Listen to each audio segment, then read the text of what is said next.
Oh my goodness, this time... Welcome back!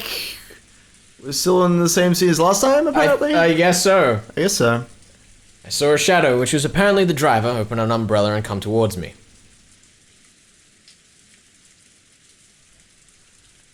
Let's see, who's talking here? Yeah. Is this your backyard? The shadow questioned me. Of course, I couldn't answer it. If it is, then I must apologize. Yes, on a day with such fine weather, anyone would want to take a nap in such a lovely backyard as this. And yet, unless my memory fails me... The shadow crouched down and looked into my face. It was a woman. It's the public highway you're sleeping on. Do you want to become roadkill? Or maybe you already are roadkill. Well now, which one is it? I clenched my chest. I felt I needed to answer somehow and communicate my intentions. So finally I managed to let a short groan escape my lips. I see.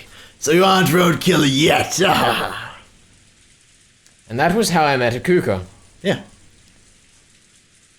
I didn't say nothing. Oh, it's alright, Ben. I think I figured it out. Don't worry, I may have had some realizations in this scene as well. I'm not going to say anything though. It's alright, Ben.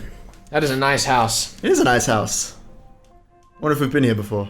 The patient's body is in a very frail condition. Some sort of memory loss is very probable as well. Uh-huh, that's right. Yeah, some sort of memory loss. Gee, I wonder. We won't know for sure until the CT scan, but there may even be brain damage. It's lucky that damage is all we have to deal with. He'd lumber a spot like that, it would likely be much worse. True. In any event, I recommend getting him checked at a large hospital. Thank you, doctor. Please keep this off the record. It may not be much, but here's some money for your troubles. Yeah, Dr. Sill. I see no reason to speak of this needlessly, but no, I couldn't possibly accept that much. In the end, the doctor took the money and swore to keep quiet about the matter. Eventually, Hachijo returned. Oh, you're awake. How do you feel? I nodded weakly, letting her know that it wasn't so bad for now. But where is this place? A room I have absolutely no memory of, and a house I don't remember at all. And first and foremost, here's a woman I've never seen. To start off, let me introduce myself. I'm Hachijo Ikuko. Feel free to casually call me Ikuko, or at more formal, call me Hachijo-san. Hachijo Ikuko. The Hachijo family owns a large amount of land and is fairly famous in these parts. Unlike my accomplished brothers, I'm what you might call a little eccentric. I got to do a bit too much mischief, and my parents finally ran out of patience to kick me out. But they gave me a huge house. Just for the heck of it. I'm now confined to this house. As a hobby, I like to read detective novels and also to write them. My age is a single woman's secret. My heart is that of a girl, but I'm approaching the point where calling myself one becomes increasingly absurd. Ha ha ha ha!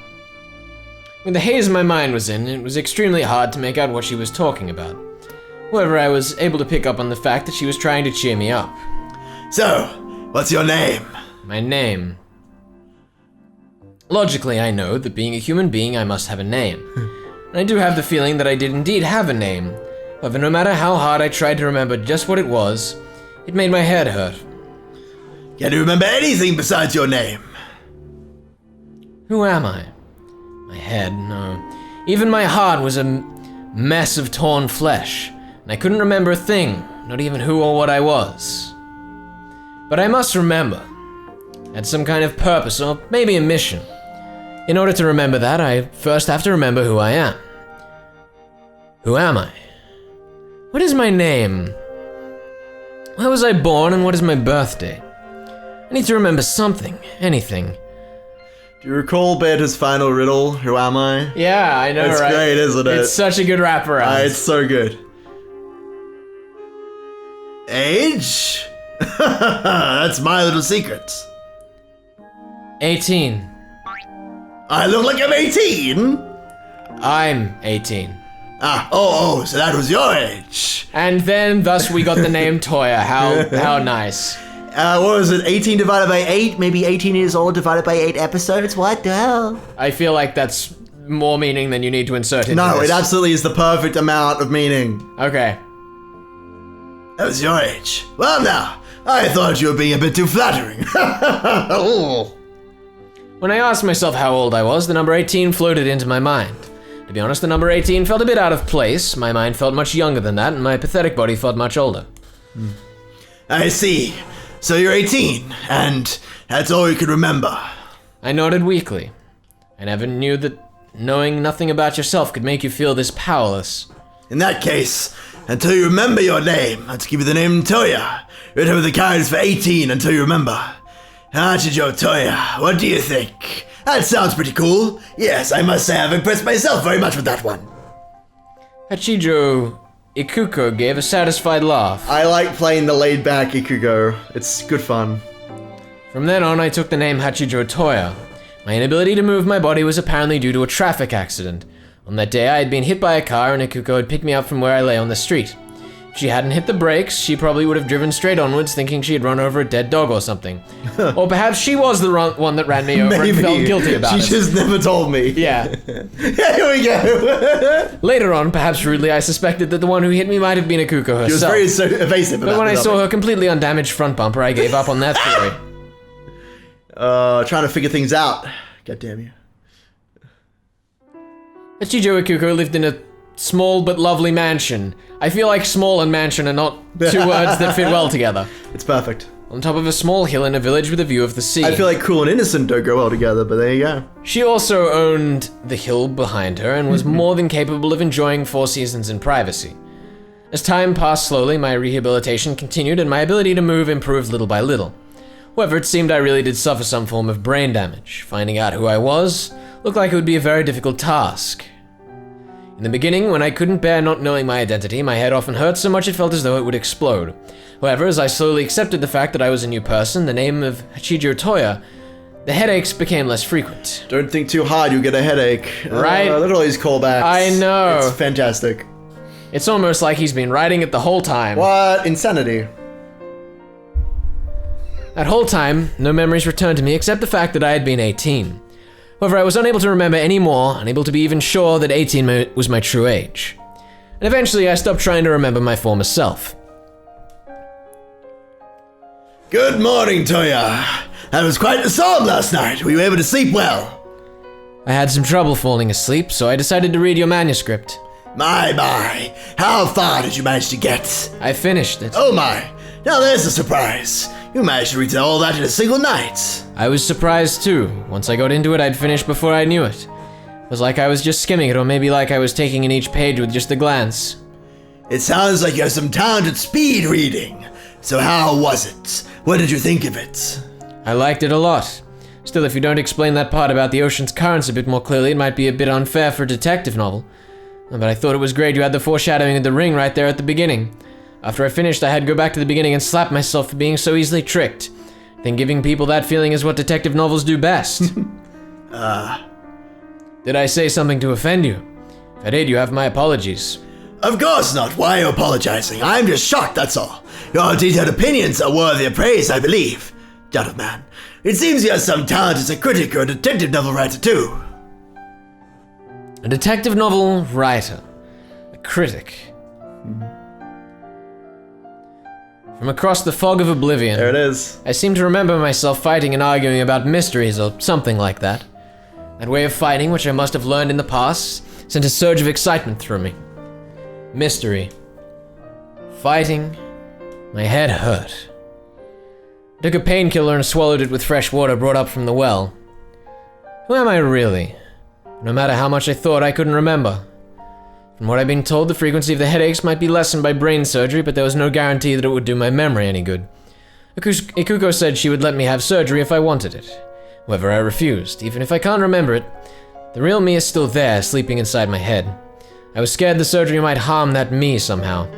By now I've gotten used to dealing with headaches. As long as I don't force myself to remember the past, the headaches don't torment me every day.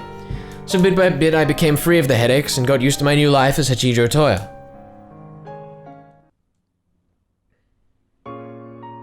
Gradually my interest shifted from myself to Ikuko. This is like a pitched up version of this track, I think. Yeah, there's 2 versions of the song Far. One of them is, I think is it a piano? No, they're both piano versions. They're both piano, but this is like... There are 2 different versions. I think it's called like the slow version or the faded version or something like that. I think it first appears in episode 7. Could be wrong. This? Not this track, but like the different versions. Oh, of the track. yeah. I think the second version only, or is it in episode 3? Anyway, I'll do some research. The original later. track, I'm pretty sure, first appeared in episode 4. I thought the first one was with Beatrice in the garden in Rosa's story, but I could be wrong. Could also be before. Not sure. Maybe. I have to go through it. Hachijo Ikuko. A very strange woman. First off, she was apparently the daughter of a well-off family, just as she had said. However, she was considerably eccentric, and the various mischievous incidents she spoke of had apparently gotten her within an inch of being disowned. As a result, she had been given this house and had been ordered to live quietly and alone. She had never been a particularly social person, so she happily accepted this new state of affairs, living however she pleased with servants to take care of her. She had no friends, no one ever came to visit. When I wasn't around, she only ever talked to an old black cat she kept as a pet named Bern. There it is. I don't know her real age. She doesn't seem to be too old to marry yet, but with an isolated life like this, she isn't likely to meet people. She sometimes says she just hasn't met anyone worth the trouble, but I think she's already given up on marriage. Her everyday life was very simple. She would either read through the many detective novels that were brought to her, or else write detective novels herself. At first, I thought she was some novelist at a private retreat plugging away at a new book. However, the manuscript she finished just ended up clipped together in a pile.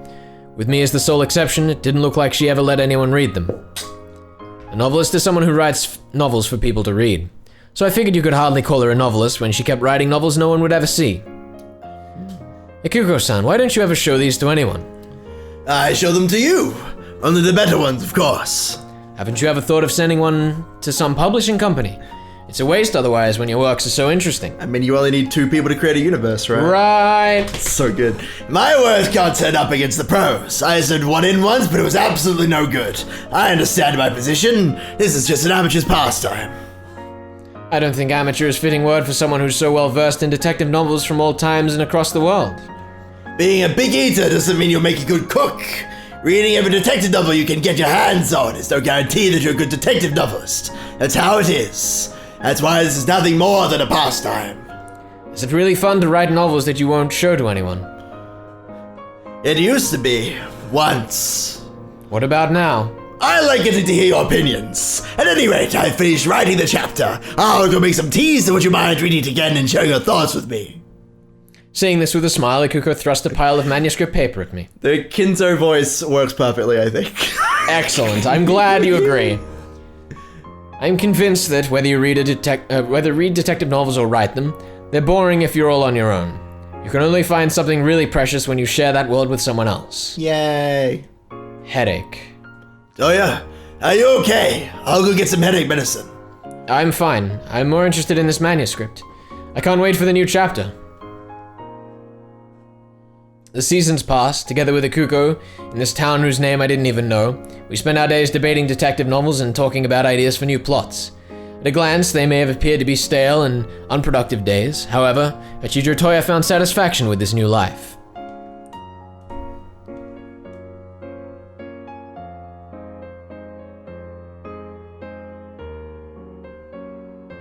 Rikishi really just had fun with Photoshop on this. And so, the curtain closes on the strange tale of Kurokubi Island. The end. With a dramatic flourish of her pen, Ikuko signified her manuscript was now complete. She's such a drama queen. What do you think? I tried using your plot to make Sujiko's tragic love scene at the end a bit more moving. I think it's very good. I'd say The Last Farewell is sad enough to make it moving as a story, not just as a reasoning puzzle. That's all thanks to your plot. Compared to this work, everything I've written before now is worth little more than scrap paper. Even as I was writing it, I was excited to be the first person in the world who got to read it. I've never felt that before. I just mentioned some ideas. You're the one who turned them into such a fascinating story, Ikuko-san. At some point, she roped me in as well, and I started my journey in the world of writing detective novels. Apparently, the old me had some talent for mysteries and detective novels and the like, and my talent seemed to be of fairly unorthodox kind. I tried turning famous mysteries from across the world on their head, twisting those ideas into something new. However, a few ideas aren't enough to make a book. No meal is complete if all you can do is chop up the vegetables. Thanks to Ikuko's writing, a skill she had built up over many years, my ideas were transformed into a work of fiction. In this work, The Strange Tale of Kurokubi Island, the two of us merged the best of our respective personalities, and though I hate to brag it turned into a masterpiece that we could show to anyone without shame. Hello, please bring us some champagne. But you've asked for yourself as well. Yes, this is the best job we've done so far, so let's celebrate. Ikuko called for some champagne over the internal phone line. But the phone line was cut! Oh no! It's a murder mystery. Joined by the servant who happened to be working that day in the cat burn, we raised our glasses high and toasted our accomplishment. That's like burn. The servant's mysterious pumpkin-colored uniform. Oh no! Ikuko-san, I have an idea if you don't mind. Let's hear it. I love hearing your ideas, as long as I'm not in the shower on the can. Why don't we try submitting our book? I've never read anything this interesting before. Preposterous. I'm sure lots of other people will want to read it. You think so? I tried once in the past, thinking the same thing, but the result was... I believe in your talent, Ikuko-san. What about you? How can you win a lottery if you don't buy a ticket? How... etc. etc. Of course, I believe in your talent. Then it's decided. To Ikuko-san's big debut. Notorious big debut. We clinked our glasses once more. On and on it went. Just sweeties. Such a lovely story.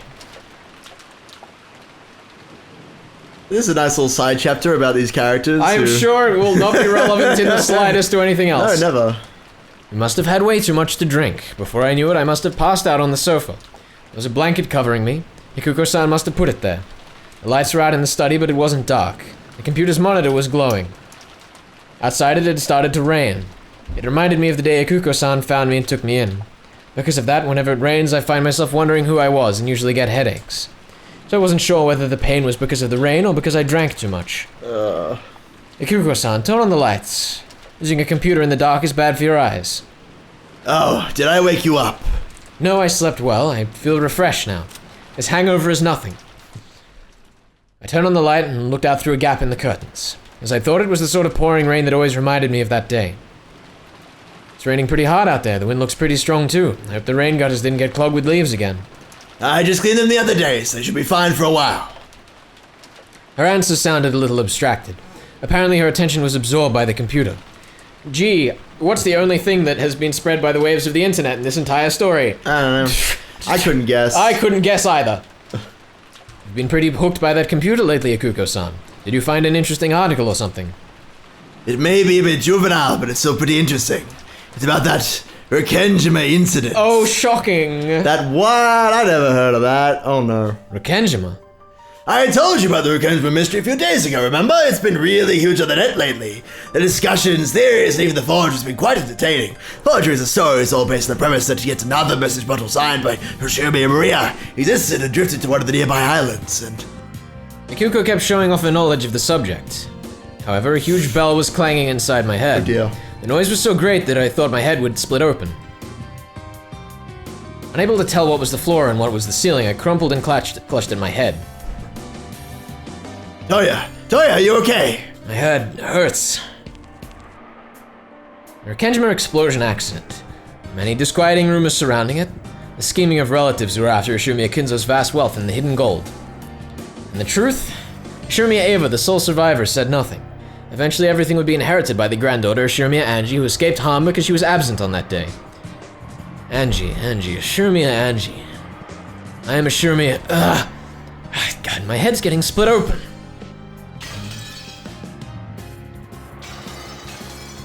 Here it comes! The flashbacks! The memories! Incomprehensible scenes pierce my eyelids from the inside like blades of light. Just what am I looking at? Who are these people? Calling to me, but not by the name Toya. Who am I? Who are these people? What is this memory? Help me, Ikuko. Someone else's memory is hurting me. My head's splitting.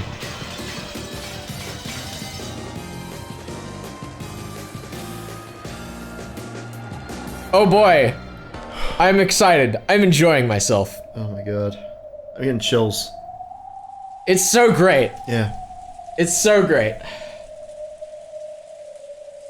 This is still me? I imagine so. I could be wrong, but... I could hear the sorrowful sound of the wind, and that must be rain. Who was I again? I am Ishimiya... Angie! Please say something? Voices calling to me. Dad, Oh. Mom, it can't be.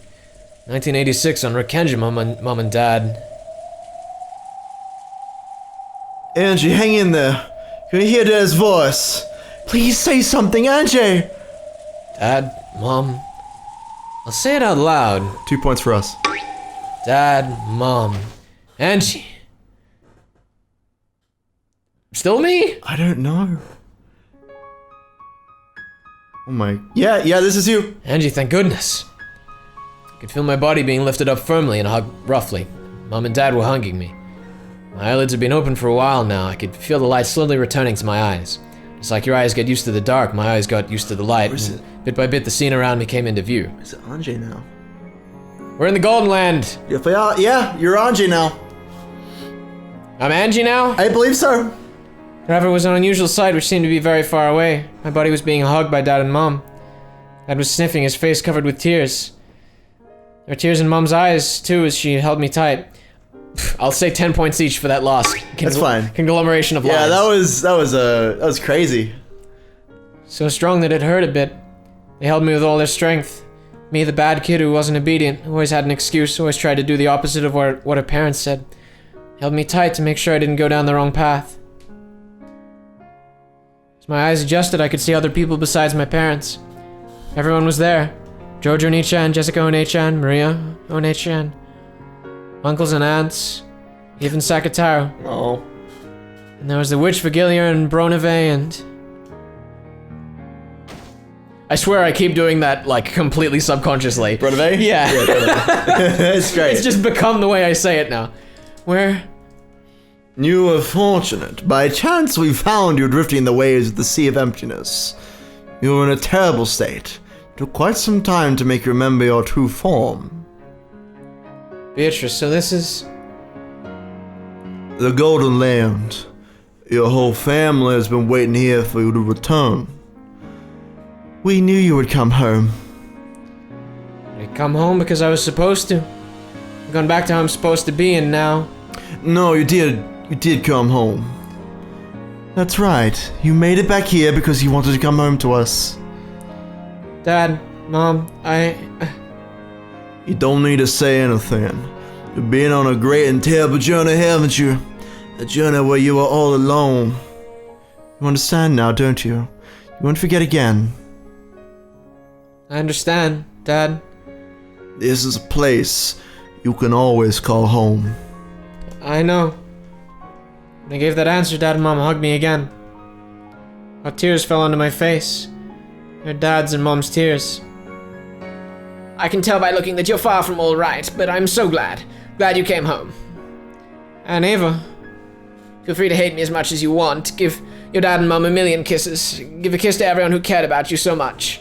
Oh. And Ava. And say I'm home to your other mother. Mom gave me a push from behind and I stumbled towards my other mother. Ava, Mom. Angie-chan. If only I'd called you Mom on that day, I'd never have messed up and we might have been able to create a new world together. That's enough. You've come home. You don't need to say anything else. Mom. Welcome home, Angie-chan. You're my adorable daughter. Mom, always until the end, you were my closest friend. The two of them hugged each other quietly, burying their faces in the other's shoulders and sobbing. The truth wasn't worth anything at all. In the first place, the truth is always in the past. The point of the future isn't to learn what happened in the past. What really matters is whether I can truly live and prosper in the future that is the now. If I live and prosper, that is the truth. Back when I only ever tried to see the truth of the past, I was nothing more than a ghost trapped in that past. Since that time, I haven't lived a single day. Now I truly understand. This is what the real truth is. It's just like what Kinzo was saying at the end of his flashback last episode. Hadn't lived a day until he figured it out. Yeah. I will live, and I've remembered how much everyone loved me. Because I was young and selfish, I didn't even remember until now.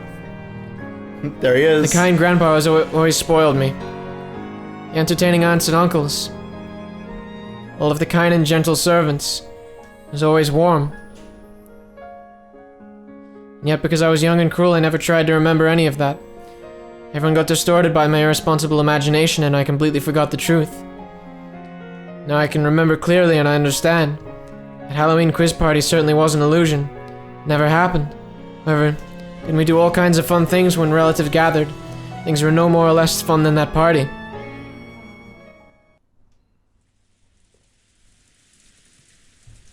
And for the first time since the start of the game, I went up to each and every one of them to greet them, thank them, and apologize. To thank Grandpa for always pampering me. To thank my aunts and uncles. To thank the cousins for always playing with me even though I was so selfish. And I thanked and apologized to the illusions. I think I said something horrible to Sakataro once in the past. And to Marione-chan too. Marione-chan, you really were a witch, weren't you? I've always been a witch. You approached that level yourself once, didn't you? No, I never really understood. Pitiful Marione-chan with her pitiful magic. That's all I thought of it. So I couldn't pick up a fragment of happiness. I couldn't even find one. You told me that yourself once, One-chan. It can't be helped. It takes two to create a universe. I had Beata, but you were all alone. No. If I'd called Aunt Ava Mum, then there would have been two of us. Sure, I would have been able to create a new world with the same magic you use, Marione-chan. All of it is my fault. The message bottles I threw away half-jokingly distorted your future and wore you down. I bear responsibility for that. Yeah, seriously. It's all because of your message bottles. Because of that, people started copying you and making forgeries and growing the story into something crazy. Rude. However, the message bottles thrown away by Beto didn't name a specific person as the culprit. One of the forgers wrote a plausible forgery that had assured me Ava is the culprit, and it spread like wildfire. Even though I should have known better than anyone else that it was impossible, I accepted it in the end. It isn't your fault, Beto. No matter how many people around me had baseless suspicions, there should have been only one truth inside me. And yet so easily I abandoned my warm memories of you all, and surrendered my heart to them. No. If I had not thrown away the message bottles, the future for Kenjima would never become the center of such bizarre misconceptions. I bear responsibility for it all. True. That's right, it really is your fault after all. Put that way, it's a little irritating. You do have your share of the blame as well. Yeah, you're right. You're at fault and so was I. Still, it'd be stupid for us to attack each other. After all, I'm a witch of the future. You're a witch of the past. Should be using that magic to build my future. We both bear responsibility in some way, but neither of us has the right to blame the other. I knew you'd be able to understand Mario Associate's teaching, Sanjay. That's right. As the final member of Mariage Sorcière, it's my responsibility to pass on One-chan's magic. My magic can make everyone happy. Indeed, you have both pure magic and wicked magic in your fingertips. That's true. Magic can change completely depending on your heart. If you're unproperly guided, you can't use magic properly. Proper magic can bring people happiness. It is a wonderful thing. Bringing people happiness is the sole reason that witches wield magic. I am very pleased to know that these teachings have been passed down through the endless witches all the way to the final witch. Sorry for failing to pass it down myself at all. Witch of the future, Angie Beatrice, I will now retract your expulsion from Mario Sorcière. Yay. Yay! Thanks, Maria. I knew Angie would come back! Congratulations, Angie-sama. That I knew at the time we spent traveling together meant, and yet Sorry. I'm so sorry. Witches cannot create a universe unless there are two. In the future, you will be alone. Will you really be okay? Yeah, I'll be okay. I'm not alone anymore. I'll live. With everyone. And I'll live in the future. I swear to keep living so that I can pass on the magic of Mariage Sorcière. Marione-chan's magic has saved me too. There are a lot of people out there who need magic. As the final witch of Mariage Sorcière, it's my duty to teach it the right way, and save as many people as I can. Will you truly be able to do so? Of course, I have the power to do it. There's the golden magic that my predecessor Ava Beatrice spent so much time building. I've inherited all of that, right? Well, if only my health had held out a little longer, I was planning to spend it all on myself. Thanks, Ava. What a nerd. As Angie laughed. Tears poured from her eyes again. There you go. Everyone surrounded Angie with their kind, warm smiles. Yay! Yay! And everyone lived happily ever after. Oh boy! Everyone died happily ever after, I think you mean. I mean, yes. Battler stood alone in the rose garden maze, letting the rain quietly fall on him. After searching for some time, Anjay found him. Oni-chan. Anjay, who was feeling guilty, sensed anger in her brother's expression. So, she thought he was going to hit her. She shut her eyes. However, her brother touched her softly. He patted her head gently. Hey. Truth wasn't anything important, was it? No, it wasn't.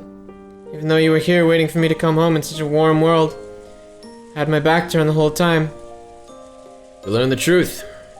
Yeah. So any hopes you had of someone miraculously surviving and coming back have been crushed. However, you now have a new mission. A hope for living in the future. You kept that precious hope safe from me.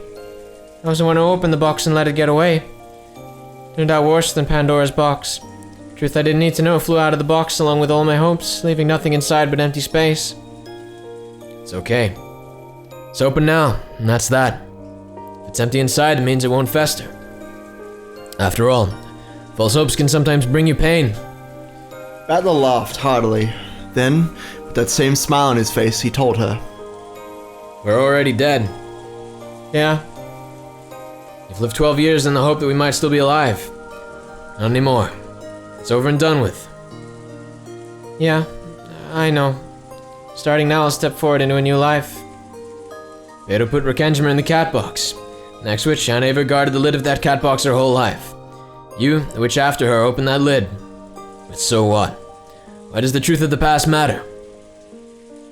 Yeah, from now on, I'll truly live. I'll make my own personal truth prosper. Good luck, final witch of Mariar Saucier. I've read Maria's grimoire. It's a great book with some really good stuff written in it. Even the Bible needs a translator, so Maria's grimoire probably needs one too. You'll be that translator. You gotta teach kids who are in the position you once were. That's your mission as the new witch of the future. Yeah. I'm gone. I'll always be behind you, watching over you. I know. Not just you, everyone else too. All of us will love you forever. Don't forget that. I won't forget. Not ever, and that's for certain. Anjay leapt into Battler's chest and sobbed. Humans are sad creatures who can learn but not unlearn. She had already learned. It may have been a cruel, terrifying, merciless thing, capable of destroying even the miracle called hope. However, there was still one tiny fragment left, gripped in her hand. Her family's love. She can just remember that and hold it tight, then surely Anjay will live on. She'll be able to stop before taking that single step into nothingness. Also, the Rakenjima cat box hasn't been opened completely. I'm just taking a peek at what's inside. So you must be the lid yourself. And this time, you'll protect everything inside the cat box. Me, Dad, Kyrie-san, the cousins and uncles and the aunts, grandfather and the servants, and all of the illusions. Yeah, this time I have to protect everyone. And shouldn't you hurry up a bit? The sound of popcorn being eaten rang out from beyond a rose bush. 1 point to Ricochet, I think. It was Lambda Delta. He's certainly getting a point. I think you know this already, but Bernard's just about to hold a big party for the Book of the Single Truth. She's gathered beings from heaven and from hell, from the spirit world and from parallel worlds. If she announces what's in the book in a place like that, it'll all be too late, won't it? I'm going. I gave Berncastle that key. It's my responsibility. I'll go and take it back. City of Books, huh? There's no way for us to get in. There's a barrier around that place. She gave me this, with it I can come and go as I please. What an idiot. She forgot to collect it when she threw me away. Anjay fished through her pocket and there was a jingling sound.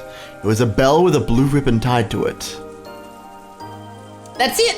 One of those temporary entry passes that get you what that you get when you turn in your invitation. As long as you have that, at least one of you will be able to get into the City of Books. Well, as long as someone takes you across the Sea of Fragments first. Lambda Delta, take me to the City of Books. Angie. This is my way of taking responsibility. I'll see to it that the Book of Single Truth isn't made public. Are you serious? That place is a den of monsters among monsters. Now that you've lost Burn's protection, you'll be weaker than a fly. Squish the end.